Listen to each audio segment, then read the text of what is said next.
Whether you're coming from a boat or a stand, welcome back to the Lodge with your hosts, Matthew Dredska. Wait, no, that's not what I meant. No, come on, no. Dang. Patrick Mudge. I really don't know what to say that's funny because I'm not a very funny person. True. And Nick Conder. There's a difference between picking and itching. Don't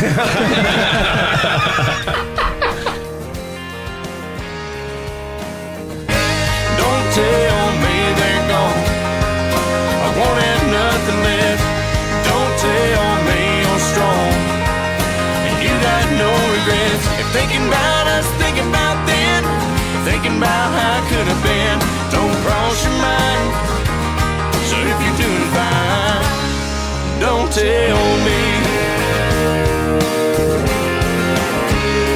Don't tell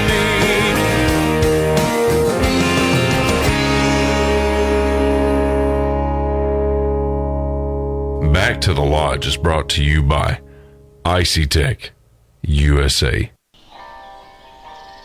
Hey, let's just be honest. No one can ever completely beat a mature whitetail census. But if you play your cards right, you can fool them. Now, for all the work you put in to getting this close, make sure the camo you choose is up to the task.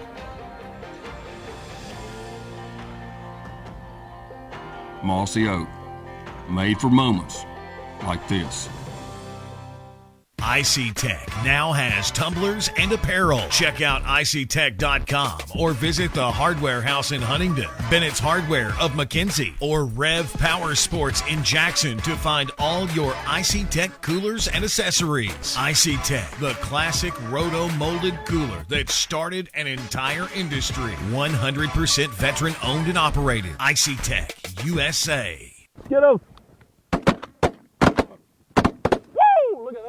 This moment was brought to you by Higdon Outdoors, a leader in the waterfowl industry for over 25 years. Check us out at higdonoutdoors.com.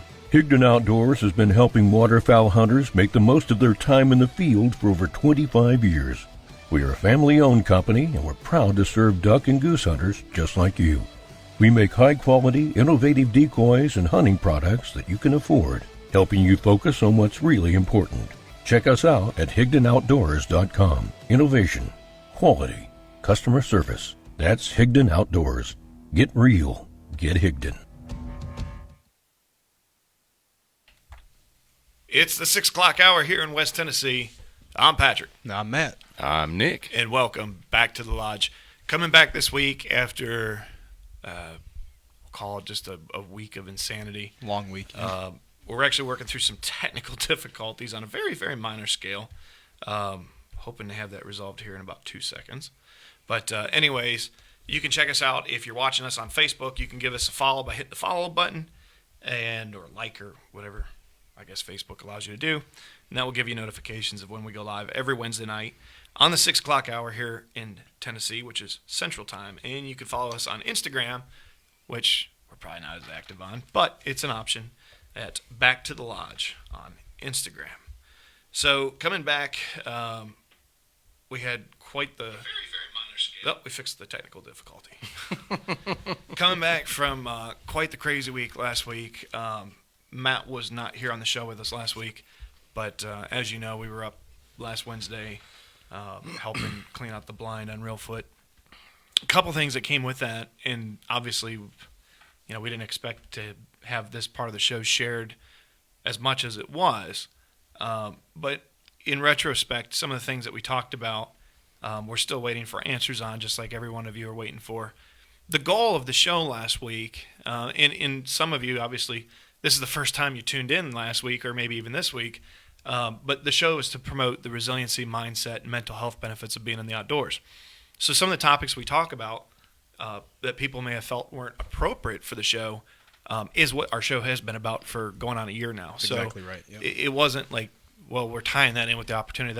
That's not what it was about. I mean, you'd have to kind of know a little bit about us and what we do and what we stand for to help get more and more people in the outdoors. Now, all that being said, there are many families hurting from this tragedy on all sides of the board. So first and foremost, shame on me, and I'll take responsibility for it, for using a situation that was close and near and dear to my heart as a comparison to what happened with somebody. And my point to that was, you don't always understand what somebody's going through, and somehow that got misconstrued as us saying that, or me saying that the gentleman had dementia. That's not what we said. No, it was comparing a similar situation where people didn't understand what a gentleman was going through. Again, all things being equal, respect to everybody in the family.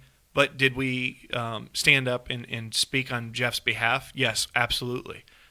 Because unfortunately, the two gentlemen that were with him were unable to do that and speak to his character. But everybody that did attend the funeral services, it was beautiful services, very cold, which to be expected. And Jeff was there. Jeff's close with the families, and he was a pallbearer and present for their services. He loves nothing more than getting children into the outdoors and youngsters and helping them on their way, as Chance and Zach did. So out of this, and following forward on this week, we want to talk about a community coming together. And, it's one of the things why I do feel blessed to be among the company I am in, especially even with you two gentlemen. We are the type of people to jump when the time is right. And, if somebody needs help, we're always going to be there for them. Let me see what we have in the comments here before I get too far ahead. A lot of people just heard. Yeah, Justin, that's kind of what it was, but I would still apologize anyways, because I don't want any of their family from that side to take it the wrong way. And some people that knew David reached out and said, we've known him for a long time. We appreciate your sentiment. I don't think everybody took it wrong, but I would still apologize because, I meant no offense. And if I did, that's what I would apologize for, was for the misperception, because that's what was meant and intended behind it.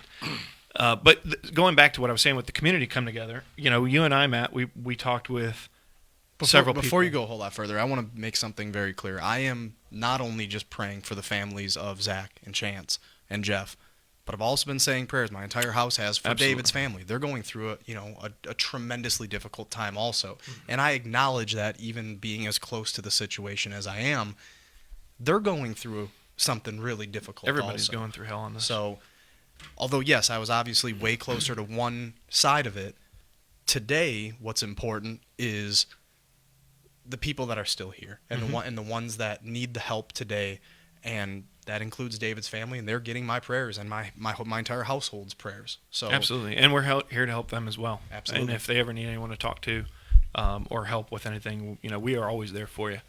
Like I said, this is a tragedy. We didn't call it anything other than that, because that's what it was. And we do look forward to hearing more from the DA, TWRA, and TBI on their results and how that panned out. So a lot of things developing, but and feel free to cut me off at any point if I miss anything. But when we talked about the community coming together, we will pull our network any way we can to help honor the memories of all involved, whether that is helping with funeral expenses, scholarships, and doing good to promote welfare and being in the community, and not just here in Tennessee, all across the nation. And we have entities even in Canada reaching out to us. So I don't even want to say just the nation.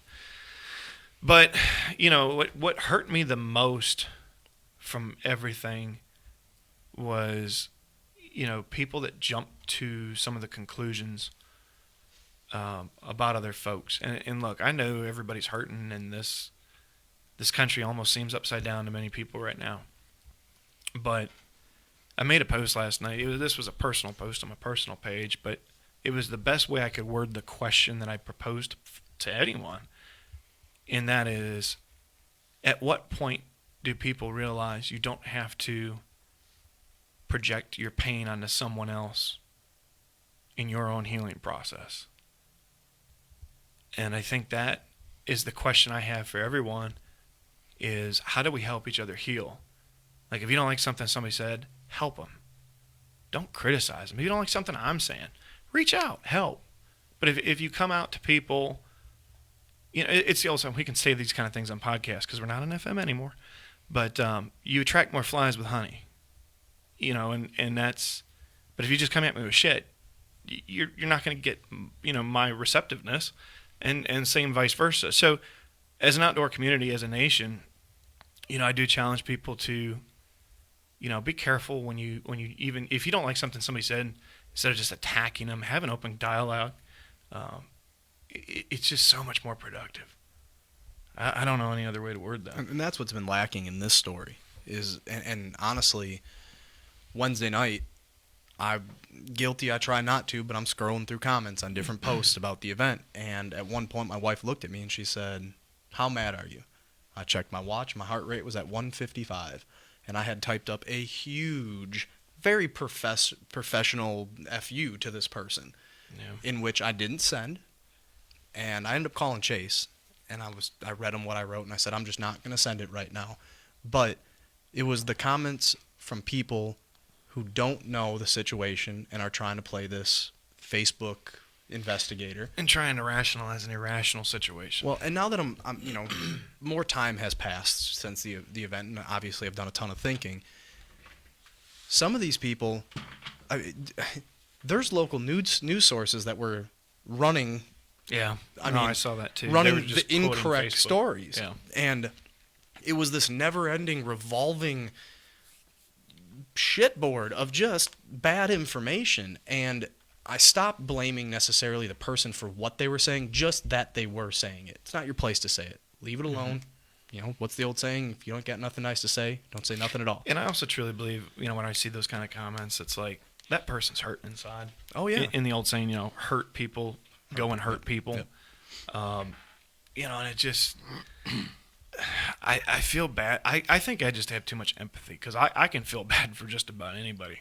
And that's a good thing and a bad thing. But, it's just, Matt and I have been talking, and even Nick over here hiding. Let me switch the camera. I'll bring you back in. Thanks. Bring your pretty face. Matt has a saying that I like, don't just talk about it, be about it. And the other one he has, not to bring humor to the situation, but smells like not my problem. Oh, I'm glad that's the one you went with. I thought it was going to be it's hard to work with that one's caught. I use that one a lot, probably too much. But, instead of just not just talk about it, be about it. We are going to put on a benefit for all the families involved. All families. We want to be very clear about that. With their permission. And all they have to do is reach out and say, please don't, or thank you, or no, not even thank you. That's kind of inappropriate. But, you have our permission. Daryl says we didn't take offense. It was good. Thank you, Daryl. I appreciate that. I really do, and I appreciate your candidness. But no, we're going to put a benefit on. We are working out and reaching out to all of our contacts and our networks, and hope to have an event put together by late March, early April. And hope to have more things to give away. So yes. If anybody listening thinks that there is something that they might want to do, we're trying to make this as big as we possibly can. For raffles and, right. and for auction items, yes. So a lot of people have reached out. You can reach us on our website, backtothelodge.com. There's a message box down there at the bottom. Or you can email, it'll come to Matt or I, info@ictech.com, ICEY- oh, look, I got the website on here. There you go. ICEY-TEK.com. You can reach Matt or I on there, and we will be more than happy to take all the assistance we can. Going a step further, and this is still very infantile stage, but Matt and I have been in discussions recently and have agreed that I think we are going to take this show in our lives a step further and start working on a bigger platform that will physically be helping anyone going through a hard time or trauma, literally give them a segue into the outdoors. And I think it's time to stop talking about it. Be about it. So it's a work in progress. It's going to take a lot of time, a lot of effort. But that started today. So, end of the day, Back to the Lodge is, like I said, it's about finding positivity, mental health, and resiliency in the outdoors. So, we need to create that environment, not just in a studio here to share our thoughts. And, you know, why people like listening to me, I don't know. I know why you like listening to Matt. He talks funny. But, and Nick's pretty. Yeah. But, no, we appreciate the love, and, you know, everything we do with success comes giving back, and any positivity that comes out of this, we want to make sure it goes back to honor those that were involved along this journey. So it's time to start stepping up, and, you know, Icy Tech is the big backbone behind all of this, and, you know, that's how we got into podcasts. So, I mean, we have a lot of new listeners now. But Icy Tech Coolers was the first rotomold cooler company in the world, and the first in the U.S. And in 2006, actually, when Yeti got started, that's the first cooler they used was our coolers. They bought our coolers, and what they call white labeling, they peeled the sticker off and put a sticker on that said Yeti. And that happened from 2006 to 2009. And then they shifted to another product for, you know, business reasons and financial reasons. And Icy Tech was kind of left in the wind. So when I found the company years ago, it was an uphill battle to turn it around and work with the gentleman that had it and help him get it back on its feet and find a happy terms to where we were able to buy the company and turn it into what it is today. So Matt and I, in our journey through Icy Tech, have met so many people and been all over the country. We've hunted and fished in even several states already in just a year, but, you know, revitalizing the name and the brand. So the podcast was an indirect result of a show that was canceled, and the show was planned because we wanted to help people. We wanted people to see there's a better way. There's help. There's people that care, and the outdoors is a very therapeutic world. So Christopher's offended by the mockery you're making of the deer wearing a hat. That's not just a hat. So that hat is the hat from Special Operations Excursions that takes our active duty Special Operations warriors out to the field. And they do that very discreetly. They can't even advertise. And it's hard for them to fundraise. So we are proud of that. That actually is one of the deer that I got many, many years ago. But we're sorry you take offense to that, Chris. Or maybe you're joking. I'm not sure. Pretty sure he's joking. Matty says, I mean, Chris Kyle and his story. Yeah, the anniversary was just yesterday. I actually bumped into Chris many, many years ago and didn't know it till somebody pointed it out to me after the fact. And yeah, he was trying to help when something went horribly wrong. Hey, thank you, Chris. He's just kidding.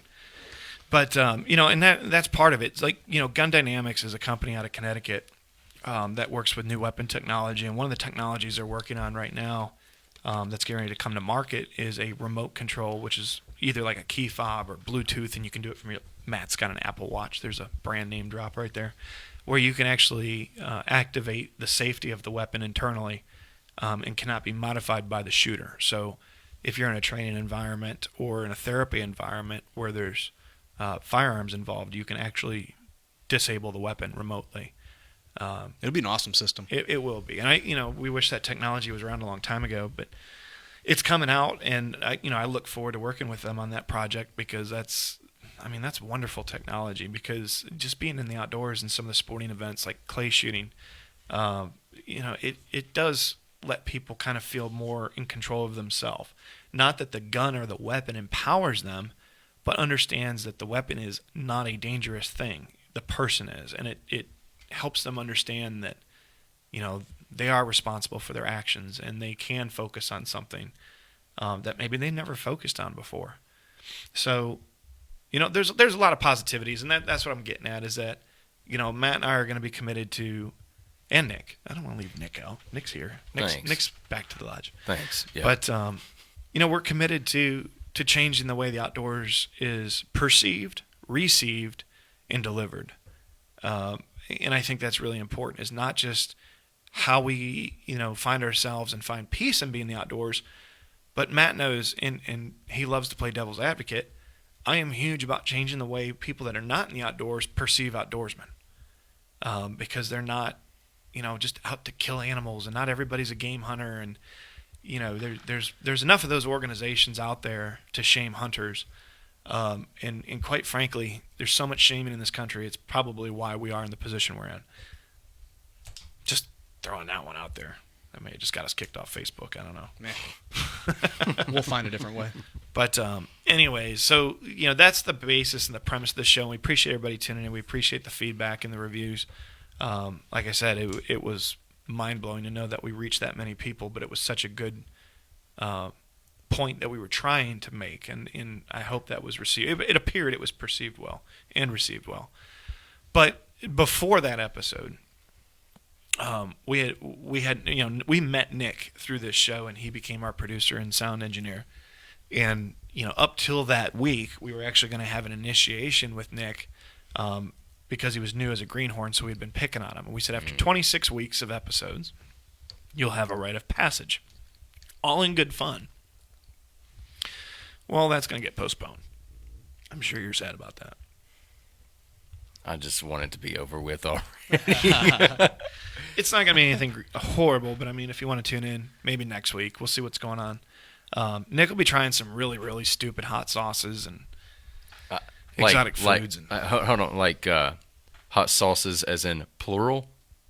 More than one?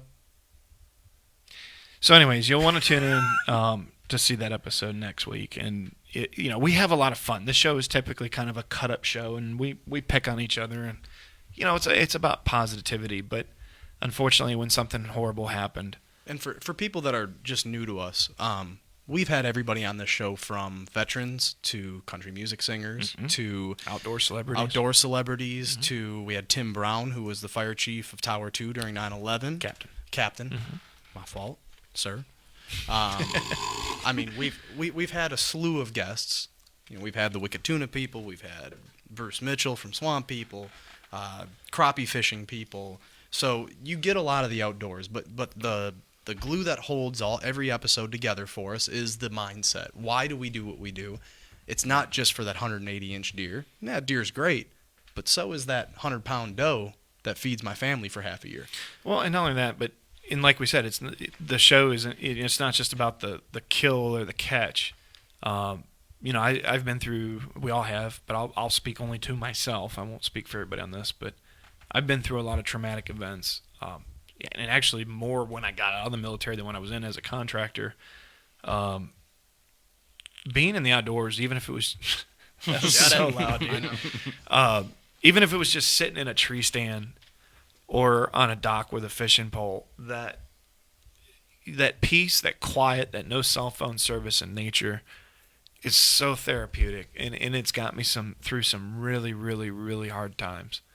I've lost a lot of people close to me, pretty much all at once. I mean, within a 12-month period, I lost 40 people that were close to me, 12 of which were like everyday contact close. So, the outdoors, I'm a living proof that the outdoors is very therapeutic. I'm not a scientist. I'm not a doctor. I did study behavioral science, but it's not the same. And, to share these stories and not just ours, because obviously we could go through our stories. We have, and that's over in about 2 weeks. So, having these guests on, like Tim Brown, who was in Tower 2 and 9/11 and helped coordinate the emergency response, there's trauma example to the nth degree in how the outdoors has helped him. We've had Gold Star parents on that lost their sons in combat, talking about how the outdoors has helped with them. We've had country music singers that have lost their way, and one was even a veteran himself, and how the outdoors has helped him. And he's even invested his money. This was Scooter Brown, by the way, Scott Brown, who invested his own money into an outdoor retreat. I believe he said Colorado, I think. Yeah, also Alaska. Yeah. I think there's stuff in Alaska. There was a fishing thing in Alaska, too. So, I mean, I'll see him next week. I'll let you know. Alaska or Scott? Scott. Oh, is he going to be up there? Yeah. Oh, you lucky dog. Yeah. Just rub it in. Scott, if you're listening, I'm jealous. Who else have we had? We've had Bruce Mitchell from Swamp People. We've had two of the captains, Captain Paul and Captain Dave from Wicked Tuna, on the show. Captain Paul talked about falling down an elevator shaft and a daughter with special needs and being homeless, broke, and unemployed. And Benny is a professional bow fishing guide who was down there in the Houston. Almost died in the flooding down there trying to help people. So his story is out there. Babe Winkleman. Yep. Yeah. Talk I mean, about almost off. died from Lyme disease. Yeah. So, I mean, the outdoors is so many great things. And we want to get back to that. So, if you have ideas you want to share, send us a message, send us a DM. We're always happy and willing to learn. I mean, the day you stop learning, you might as well just go ahead and throw the keys in.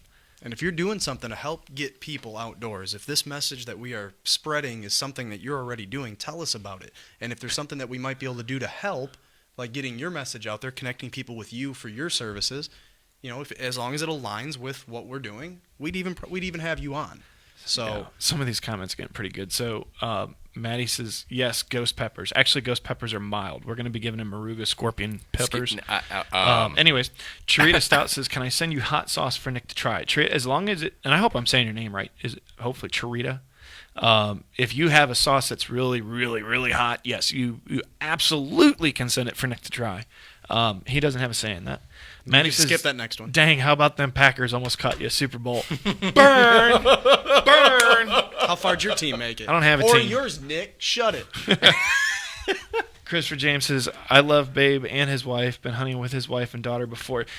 We had, if you go back, Chris, I think Babe was what, episode 3? Oh, don't get me lying. 3 or 4. It was in the earlier episodes. You can go back and find it on there.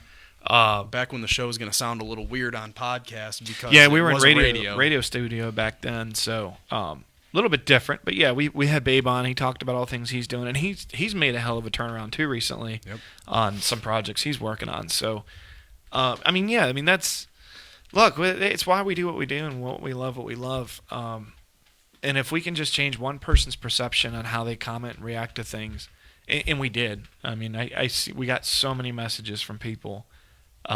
Even saying, I was one of those, those folks, and I deleted my comment. I thought about it. I mean, the DA has already publicly stated the evidence cleared Jeff's name.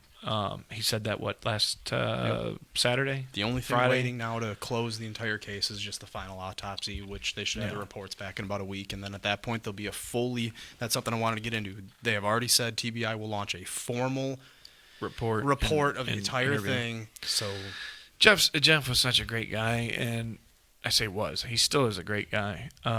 But when anyone goes through something tragic, and I'm sure every one of you at home have had something horrible happen in your family at some point, and when you see it on social media, the comments of these, CIS. I was going to say NCIS, but nobody really knows what that. Well, I guess people know what that is. Yeah, there's a show. Law and Order television, they think everything's got to be a plot twist, and here's a guy who just lost 2 kids he loved, felt like he didn't do enough, and he's already beating himself up, and we tell him, Jeff, you got to stay off the social media, don't watch the news, and then he's seen some of these horrid comments, and you could just tell life was gone in him. I mean, it was so heartbreaking, but you can only tell a person to do so much and put the phone down. But, when you're that concerned and that worried about people and caring about people, it's so hard. And I get it. Some of the most passionate people are the most emotional people I've ever met. And in retrospect, I mean, you'll see some comments. Fox News ran the article on Facebook, actual national Fox. And one of the comments, and I'm going to swear, so if you have any kids listening, you might want to mute this part for the next 20 seconds. There was a gentleman who actually commented on there and said, well, who cares? People from Tennessee are fucking retarded. Are you kidding me? Like, you just showed what little bit of class you had to the entire world. Thank you for that. I mean, how ignorant.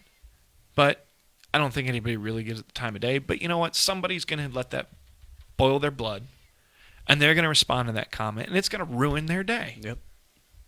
Don't let them ruin your day. Who cares? Well, and I want to expound on something. We know the story. We know the truths. We know what happened that day. We are not going to bring it up.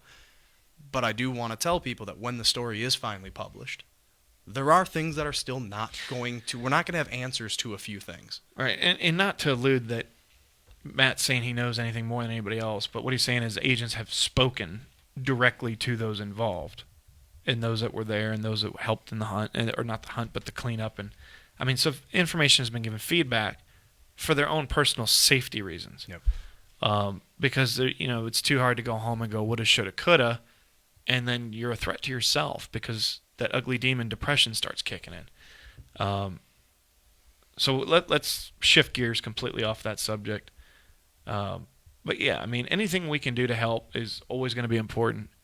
Again, if you want to support the benefit, you can reach us on our website, backtothelodge.com, or you can send us an email, info@ictech.com, as you see there on the screen. But if you're listening on podcast, I guess you can't see the screen. So ICEY-TEK.com.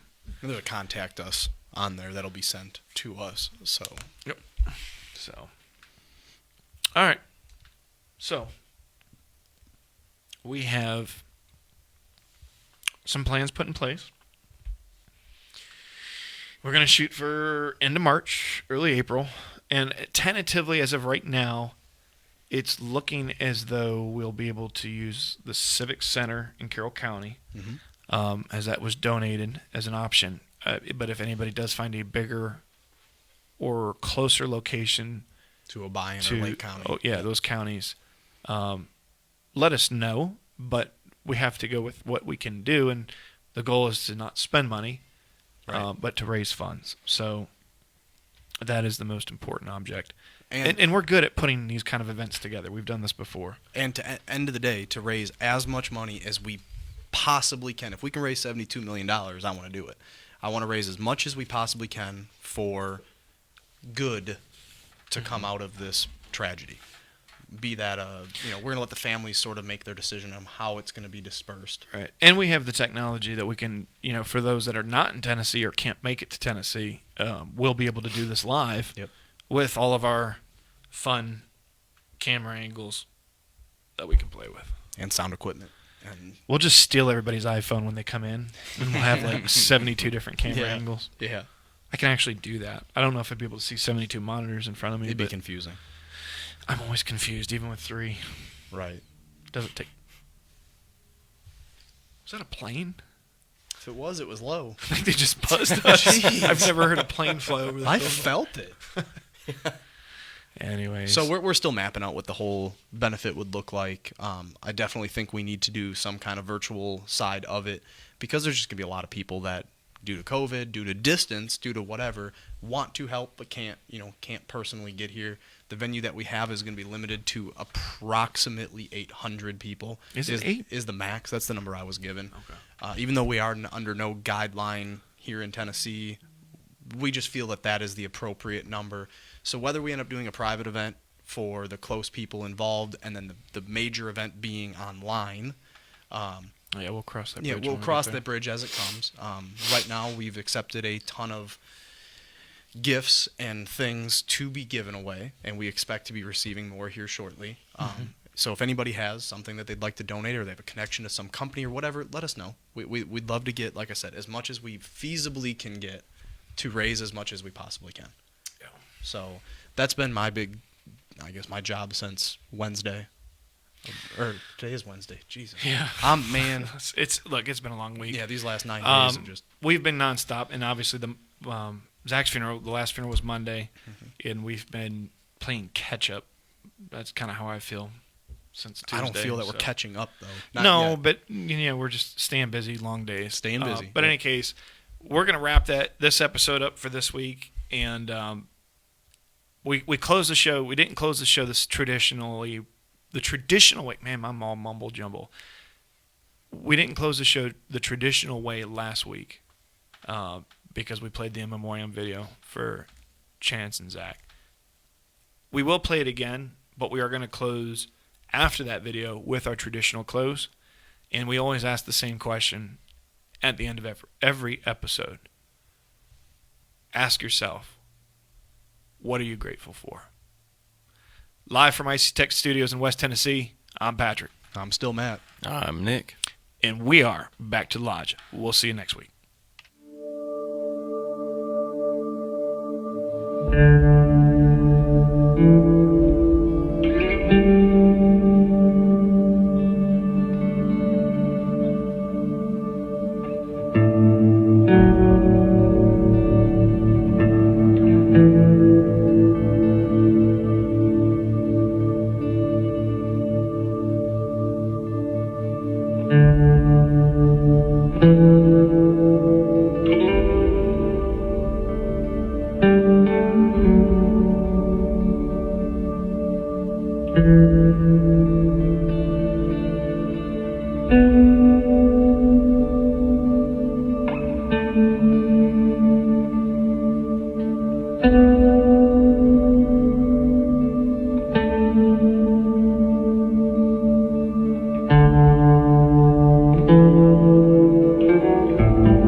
Hey everybody, Nick here from Back to the Lodge. Just want to let you know this episode was brought to you by Mossy Oak, Icy Tech USA, and Higdon Outdoors. Just want to give our sponsors a big thank you to everything that they've done for us. And hey, if you want to catch us live each Wednesday night from 6 to 7, right here on our Facebook page, Back to the Lodge Podcast. You don't want to miss it. So until next time, we'll see you when we head back to the lodge.